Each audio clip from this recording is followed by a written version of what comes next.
Mais uma vez, boa tarde a todos. Estamos aqui trazendo mais uma mensagem, um vídeo com a Palavra de Deus aberta para que possamos compreender algumas coisas baseado na lógica bíblica, como sempre, que essa nossa linha de raciocínio é a lógica bíblica, porque muitas pessoas às vezes não raciocinam a algo que está tão lógico, porque eles ficam tão presos à doutrinação que não conseguem ver aquilo que está bem diante dos seus olhos.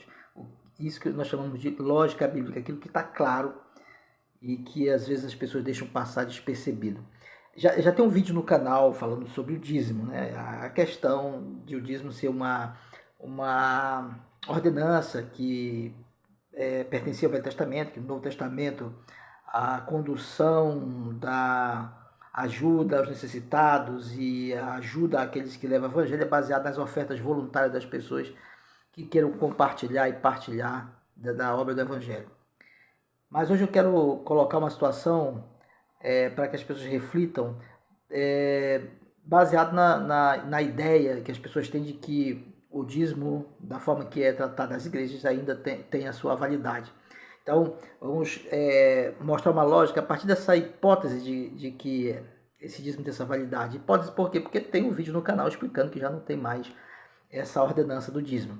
Mas vamos mostrar através dessa lógica bíblica que testifica, a realidade testifica daquilo que a própria palavra já tem deixado claro sobre a mudança de lei, como dizem Hebreus, né? A mudança de sacerdócio e mudança do sistema levítico para o cristianismo. Então, uma pergunta que nos faz refletir dentro da lógica bíblica é o seguinte: existem pessoas dentro das igrejas, né, das instituições religiosas.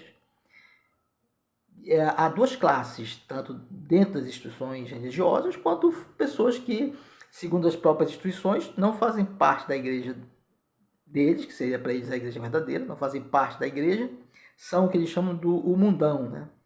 Então, dentro da igreja há duas classes de pessoas e fora dela também duas classes de pessoas com as mesmas características financeiras. Então, essas classes são o seguinte: dentro da igreja, das instituições religiosas, existem pessoas que dão dízimo e vivem mal financeiramente, desorganizado financeiramente, as coisas não dão certo e vivem com dificuldade financeira. E existem pessoas dentro dessas mesmas instituições religiosas que dão o dízimo e vivem bem organizado, bem financeiramente, prosperando em seus negócios. Mas lá fora também, né, o que eles chamam do mundo, existem pessoas que também vivem bem financeiramente, existem pessoas que não vivem bem financeiramente na mesma situação que essas pessoas que estão na igreja vivem.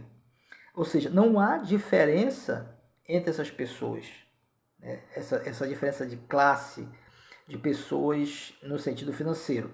Há tanto fora quanto dentro das instituições religiosas.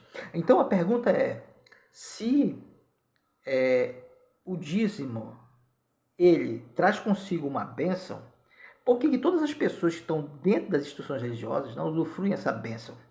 Alguns podem trazer respostas para tentar manter essa doutrina e tentar dar o jeitinho brasileiro, né? Eles querem tipo ajudar Deus. Vou ajudar aqui que as pessoas... Deus está precisando da ajuda para eu dar uma ideia sobre essa questão, por que muitas pessoas não prosperam. Conversando com um pastor de uma determinada denominação, ele trouxe um argumento muito, eu digo desconexo com a palavra de Deus. Eu vou dizer o argumento e vou mostrar por que foi desconexo. Ele disse que as pessoas, eu dei o exemplo de duas pessoas ganhando o mesmo salário, R$3.000, e ambas dando os dízimos, e uma pessoa estava bem financeiramente, organizada e prosperando, e outra não estava bem financeiramente, cheia de dívidas, cheia de problema. A resposta dele é que aquela pessoa que estava com problema não estava sabendo administrar o seu dinheiro. Veja, é antagônico, é contrário ao que o próprio Malaquias prega sobre o dízimo. Eu vou ler para vocês o que Malaquias fala, para você entender por que esse argumento de que a pessoa não sabe administrar seus bens é a razão de ela não estar prosperando, mesmo ela dando dízimo. Diz o seguinte, ó: Trazei, portanto, todos os dízimos, Malaquias 3,10. Trazei, portanto, todos os dízimos à casa do tesouro, ao templo, a fim de que haja alimento na minha casa. E aí vem o interessante, provai-me nisto, no que? Em eu estar levando esses dízimos para a casa de Deus. A gente não está questionando nem a questão da pessoa moral. Você traz, você está levando o dízimo, ele está dizendo o seguinte, ó, leva o dízimo, e ele fala o seguinte, claro que quando eu falo moral, eu estou falando do pecado em si, né? Porque todo mundo peca, né? É isso que eu estou querendo dizer. Estou dizendo que é uma pessoa que vai viver uma vida totalmente contra Deus e quer ser abençoada por Ele. Mas eu estou falando dessa questão dos pecados, todo mundo peca e está dentro das instituições religiosas. E ele diz o seguinte, provai-me nisto, diz o Senhor, assegura o Senhor dos Exércitos, e comprovai com os vossos próprios olhos, se eu não abrir as comportas dos céus e não derramar sobre vós tantas bênçãos que nem conseguireis guardá-la todas. Começa que a bênção é tão grande que as pessoas nem conseguiram guardar. Como é que uma pessoa ela consegue, através de uma desorganização financeira, já superar as próprias bênçãos de Deus? Ele está falando que é bênção que eles não vão conseguir nem guardar. Mas aí a pessoa disse que ela não vivia bem financeiramente porque ela era desorganizada financeiramente, gastava demais. E a bênção diz que eles vão ter tanto que eles não vão conseguir nem guardar, né? Guardar todas. E também impedirei as pragas, né? O que impede as pragas de devorar vossas colheitas, né? Se o problema dessa pessoa é esse hábito de gastar muito, é esse problema que Deus vai solucionar na vida dela. Porque é a bênção. A bênção é para resolver o problema financeiro. A bênção é para resolver tudo que está impedindo de você prosperar financeiramente. A bênção ela vinha trazendo soluções para tudo. A bênção era dada sem medida. Não era o seguinte, olha, eu vou te abençoar, mas se tu for muito gastar muito, você não pode fazer nada por ti, não. Não posso mudar o teu jeito de administrar teu dinheiro. Não, a bênção é completa. Ele diz que além de ele colocar bênçãos sem medidas, que você não vai nem conseguir guardar ou gastar tudo, e ainda ia impedir que as pragas levarem a vossa colheita e as videiras no campo não poderão dar fruto, promete o Senhor dos Exércitos. Ou seja, o que eles chamam do devorador, né? Alguns chamam disso aí. Então, esse argumento de que a pessoa não está sabendo administrar seu dinheiro não cabe na ideia de Malaquias. Então a pergunta é, por que algumas pessoas elas prosperam dando dízimo e outras pessoas não prosperam dando dízimo? E por que pessoas que não, lá fora, no mundão que eles chamam, não dão dízimo de forma alguma e uns prosperam e outros não? Então qual seria a diferença dessas pessoas da igreja para essas pessoas de fora, já que ambas vivem realidades financeiras semelhantes, né? Então, no Malaquias, os sacerdotes questionavam isso, né? Eles questionavam. E uma das coisas que Deus colocou para eles, porque às vezes as coisas não estavam bem financeiramente para eles não estavam prosperando, foi essa questão da infidelidade conjugal e da violência contra o cônjuge, né, contra a mulher. Ele diz aqui, ó, no versículo Malaquias 2,14, mesmo assim insiste em questionar por quê, né? Eles perguntam, Senhor, por que nós estamos fazendo tudo certinho, né? E continua não dando certas coisas. Ele fala aqui, ora, porque o Senhor tem sido testemunho entre ti e a esposa que tens desde a juventude, para com a qual foste infiel, não cumprindo a tua própria promessa de lealdade, embora ela fosse tua companheira e a mulher da tua aliança matrimonial. Ou seja, a Bíblia diz que se você não ama o que você vê, como é que você vai amar o que não vê? Se eles não estavam conseguindo ser fiel à esposa que eles viam, como que eles iam ser fiel a Deus? Aí no versículo 16 ele diz o seguinte, né? Pois eu odeio o divórcio e também odeio aquele que cobre as suas vestes de violência, falando da violência conjugal, porque o tema é esse relacionamento ali. Afirma o Senhor dos Exércitos, pois procedeis com sabedoria, por isso procedeis com sabedoria, não sejais infiéis, ou seja, conserte o caminho de vocês e vocês receberão as bênçãos prometidas. Então, era uma das circunstâncias que levava essas pessoas a não prosperarem financeiramente, uma delas, mas tinha outras questões. Lá em Malaquias, versículo capítulo 3, versículo 5, eis que virei a vós outros trazendo juízo, né? Muito em breve eu hei de testemunhar contra os feiticeiros, contra os adúlteros, que já tinha comentado isso, os infiéis, contra os que mentem e juram falsamente, contra todos quantos exploram os trabalhadores em seus salários, oprimem os órfãos e as viúvas e privam os estrangeiros dos seus direitos, ou seja, o dízimo, que era uma parte, era para dar para essa classe, não estava chegando neles, demonstrando total falta de temor e respeito à minha pessoa, proclama o Senhor dos Exércitos. Ou seja, quando eles deixavam de ajudar os órfãos, as viúvas e praticavam todas aquelas coisas, né, eles dizem que Malaquias, né, diz assim, né, eles demonstrando total falta de temor e respeito à minha pessoa. E Deus, já no estudo que a gente tem sobre o dízimo, ele se identifica com os pequeninos, com as pessoas necessitadas, com os mendigos, com os presos. Então, a razão do dízimo, ela era uma razão filantrópica. Não era exclusivamente para os levitas e cuidar de templo. Ela tinha uma razão filantrópica. O dízimo ajudava o estrangeiro, o órfão, a viúva, né? Alguns tentam criar a ideia de um segundo dízimo e até chega a criar terceiro dízimo, porque os levitas tiravam o dízimo e os sacerdotes tiravam o dízimo do dízimo que ia para os sacerdotes, né? E aí eles querem dizer que tinha um segundo dízimo quando dava para as viúvas e os estrangeiros. Então havia 3 dízimos, porque tinha o dos levitas, dos sacerdotes, e se tirasse para essas viúvas e estrangeiros, seria mais um terceiro dízimo. Mas eles nem querem, e mesmo que eles acreditem nisso, eles nem colocam nas igrejas deles esses dízimos para ajudar órfãos e viúvas, porque senão eles têm medo de faltar para eles lá. Então, na verdade não existia um terceiro dízimo, terceiro dízimo. O dízimo era um só. Era um só. Desse dízimo era tirada a porcentagem do sacerdote, que era mais 10%. Mas o valor, o montante era um. Desse montante que vinha, que era o dízimo principal, era tirado o valor do sacerdote, né? Dos sumos sacerdotes, dos que ministravam o templo. Era tirada a parte levita e também era tirada a parte dos órfãos, das viúvas e dos necessitados, né, dos estrangeiros. E essa era a razão filantrópica do dízimo. A tribo de Levi, os sacerdotes, eles não tinham herança, né? As viúvas não tinham como mais se cuidar daquele sistema e os estrangeiros também tinham que ser amparados. Então, quando você dava naquele tempo lá o dízimo, era algo pensado no benefício do próximo. Do próximo.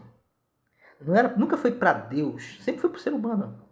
Ele falava assim, quando faz a um destes pequeninos, a mim o fizeste. Quando se faz ao ser humano, se faz para Deus. Não existe daqui mandar real, dólar lá para cima. É entre os seres humanos. Então a ideia do dízimo é uma ideia filantrópica. Então quando as pessoas... o real, a lógica bíblica, por que não há diferença entre essas pessoas das instituições religiosas e as pessoas de fora? Por que não há diferença? Porque não está acontecendo a atividade que deveria acontecer. A atividade filantrópica do dízimo. E aí, o que leva as pessoas a prosperarem?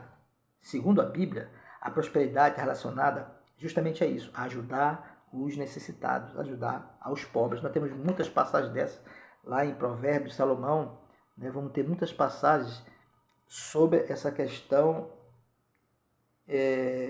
de ajudar o pobre e o necessitado. Nós temos muitas passagens a esse respeito. Então, o segredo da prosperidade está ligado a ajudar o necessitado. Esse era o segredo da prosperidade. Então, por que muitas pessoas, às vezes, fora do sistema religioso prosperam? Muitas dessas pessoas são pessoas caridosas, né? Que sempre estão procurando ajudar ao necessitado, ajudar o pobre, né? E dentro das igrejas existem pessoas que, além de dar esse dízimo para as instituições religiosas, dinheiro que eles não veem acontecer e não veem pessoas serem beneficiadas por eles, né? Muitas instituições elas cobram esses dízimos para investir dentro da própria máquina administrativa do sistema, ou seja, elas constroem mais igrejas para que essas igrejas possam render mais dinheiro através de novos membros. Elas constroem escolas nas quais pessoas, tanto da igreja quanto de fora, vão pagar pelo aquele ensino e mais lucro para a igreja. Vão incentivar fábricas, construções, asilos, mas tudo dentro de uma ótica financeira. Não é para ajudar aquelas pessoas de graça, não. Tem sempre um interesse financeiro. Então, é um dinheiro que você dá, mas você não vê na prática a ajuda ao necessitado. Quando você dá a oferta diretamente ao necessitado, você vê você vê a ação, você vê o produto daquilo que você está fazendo. E você recebe a bênção, aquelas pessoas te abençoam pelo que você faz.